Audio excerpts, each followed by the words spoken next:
This is Justin Scoop for SPX for Thursday, September 25th, 2025. And we continue to sell off on the daily here, right into a low right at the 21 exponential here. Uh, that may have been a little bit lower as we're coming down. And then with the buy and the lower wick that came back up, the price may have come back up a little bit.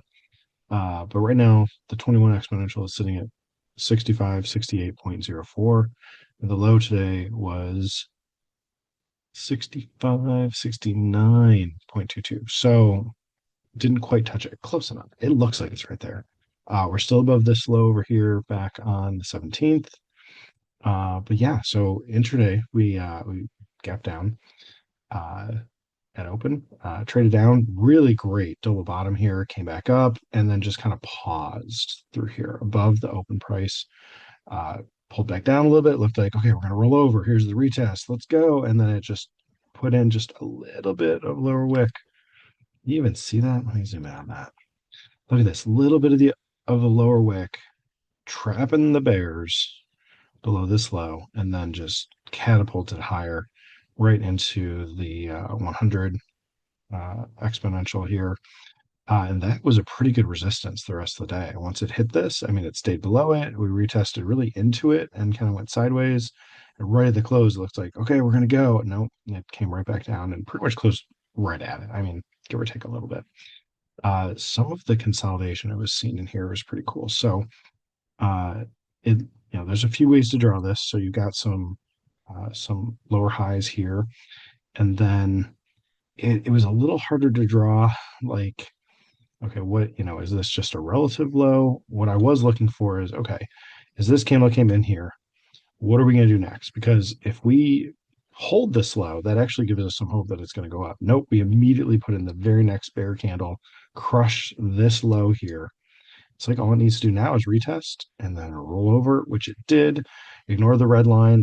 That's just something from the other daily chart that somehow projects through here, but it's not really here.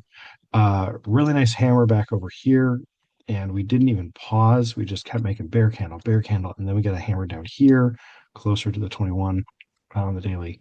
And yeah, I had an order sitting out to buy like way down here. Didn't get filled. Yeah. And then it just really straight out of there. So missed that one. It's not cool. But anyway, yeah. So let me get some of this off of here. This was more of like a downtrend, and you can kind of draw another lower end of the channel, kind of like that. And then it gets a little wonky through because we kind of broke down, retested, got back into it, and rolled. I think the better way to approach this is seeing these lows, seeing us break. Let me redraw that. Okay, so here's the lows. We broke through that, retested it, and then rolled over. And so that's a really nice reversal right here. Got a couple pausing candles here and here.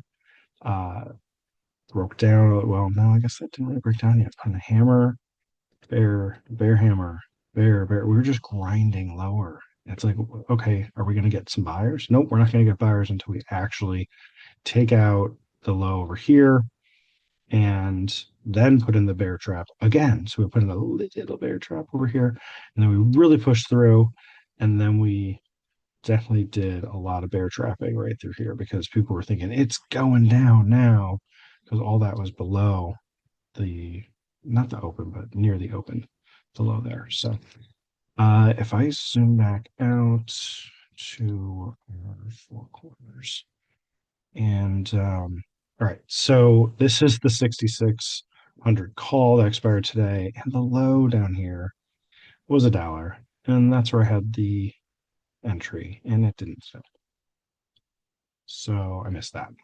And I actually did have my target set to 11, which it would have been a great place to go straight from $1 up to 11 for a nice $1,000 gain per contract, and didn't get filled. So we did rally strongly out of this. We had some great bull candles coming in here on the option, got us going, and it was just like, nope, that's not the risk reward I want. That's even when it paused, put a couple bear candles here. It'd be better to look for a different option, but it's like, okay, is it really going to keep going? We had a lot of resistance through here. We still have a lot of resistance. in here. But we did totally get bounce off of like the 21, 20-ish area. Lower wicks like this candle look very similar. Similar location. This is enough of a rest to pull back. We should get a little bit of buying. I mean, maybe we'll close this gap. Maybe it'll come back into the uptrend midline here and then roll over. I think that's in keeping with, I think it was 2 days ago, I did kind of the big head and shoulders. Um, I think we're following that pretty well. Actually, let's go look at, oh, and the puts here. So before I switch over, so we put in a really nice base through this area, right when we were just under the 100. Really nice base through here. As we broke down, retested that, we broke out, retested, came right back into this range, and then kind of chopped around a little bit. Another retest over here. So the puts did phenomenal. I mean, look at this. This is the log scale. So if I jump into this one, so we were down here bouncing around like 3 to 4 or something there. That would have been a great setup. Buy at 4, stop down at 3. And I think, did it come back? No, it only came down to 4.3 there. This low was like 3.7. Yeah, 3.7 here. So that would have been a great place. Nice hammer there. Then you get some really strong candles. Because it's on a log scale, it doesn't look as big, but you look at the numbers over here. And we made it up to almost 30, 31. So let's just say you bought, buy at 4, stop down at 3, $100 risk, for one contract, and look for it to get back up into a previous level. That would have been here, that would have been 11. Great move. It actually came back up into the price that it was at close to the open. So that was phenomenal too. Was not in that one. That would have been great. So let's zoom out here on the 1 hour. And you know what? It's probably just best to go back and look at the charting I did. I'm trying to get the right size. Let's see. So, excuse me. Can't remember now if I did this as a shoulder and this as a head, and then is that another shoulder?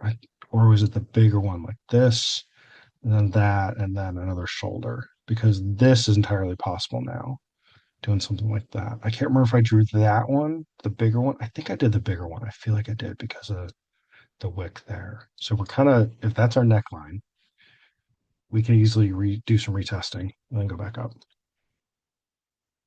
Then we definitely have like a smaller one here if you count that as a shoulder. The little weak, little small, well, it's weak, yeah, but it's small as a shoulder. That looks better on, I don't remember what time frame. Let's look at the 15. I think it's easier to see it. Yeah, that's much easier to see. So if I look at it like this and draw that again, so that could all be a shoulder.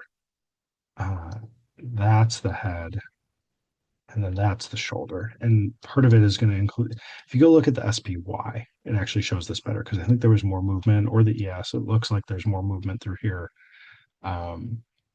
after hours or pre-market.